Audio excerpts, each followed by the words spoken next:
গৌর হরি অঙ্গের যে জ্যোতি, সেই জ্যোতি আমাদের সোনাকেও হার মানিয়েছে।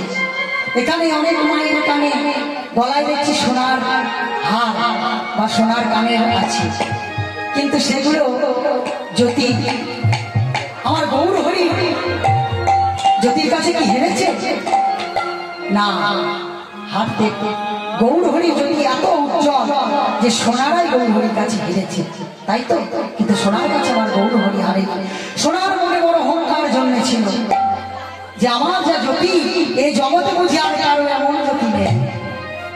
তাই কোনদিন হয় মা, সোনার এইরকম মনে অহংকার অহংকার করতে করতে সোনা একদিন ওই নবদ্বীপ ধামে পৌঁছে গেছে। নবদ্বীপ ধামে যখন পৌঁছেছে, গৌর হরি দর্শন করে সোনা মনে মনে চিন্তা করছে, আমি তো খুব অহংকার করতাম যে আমার যারা জ্যোতি এই জগতে বুঝি কোনো মানুষের বা কোনো জীবের কোনো কিছুই এমন জ্যোতি নেই। আমার মনের অহংকার ছিল, সেই অহংকার আজ আমার চূর্ণ হয়ে গেল। ঠিক সেই সময় গৌর হরি আমার সম্মুখে এসে উপস্থিত হয়েছে। সোনা গৌর হরির চরণ দুটি জড়িয়ে ধরে বলছে,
সোনা তুই যখন তোর মনের ভুল বুঝতে পেরেছিস, তখন তোকে আর অনুতপ্ত হতে হবে না, আমি তোকে ক্ষমা করে দিয়েছি।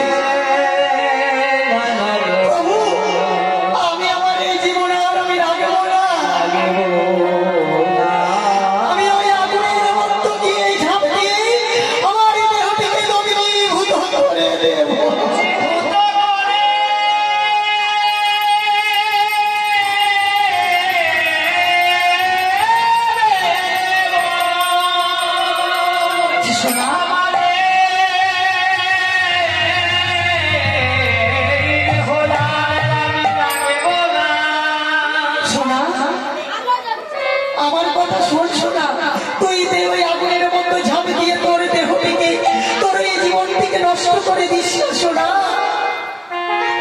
প্রভু, আমি আপনার কোনো কথাই শুনবো না, আমার কর্মের ফল তোমায় পেতেই হবে, তাই আমি ওই অগ্নিতে ঝাঁপ দিয়ে আমি আমার প্রাণ বিসর্জনে দেব। আমি কি করবো জানো প্রভু? আমার প্রাণের তো আমি রাখবো না।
বলছে শোনা, তুই যদি আমার কথা না শুনিস তাহলে যা, তোকে আমি আশীর্বাদ দিচ্ছি, তোকে আমি এই বল দিচ্ছি, তুই যতবার আগুনের মতো ঝাড় দিবি তোর জ্যোতি তত উজ্জ্বল হবে।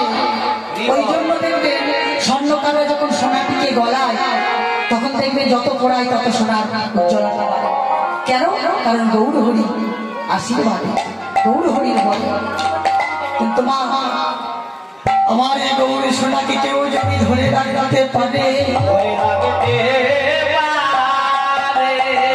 যদি আমার এই গৌরী সোনাকে হৃদয়ে মাঝে রাখতে পারে, হরিকে হৃদয়ে মাঝে রাখতে পারে, সে কি হয় জানো মা?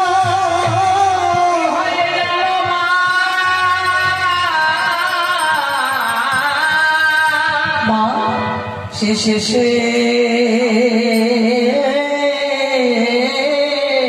পথে, শেষে পথের কাঙাল হইল, শেষে পথে, শেষে পথের কাঙাল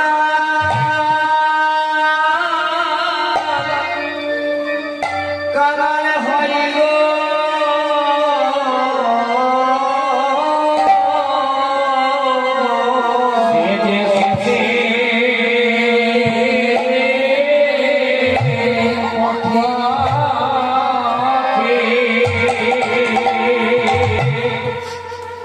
পথে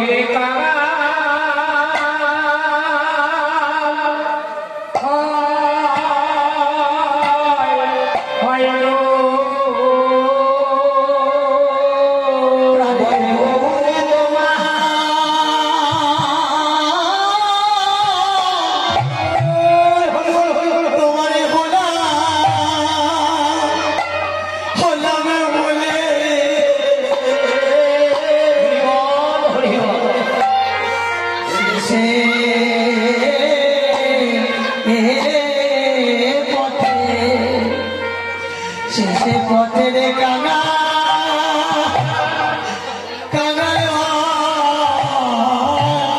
হইল, বলে গৌরী তোমার,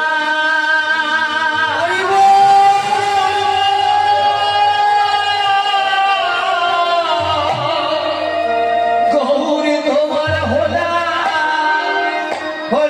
বলে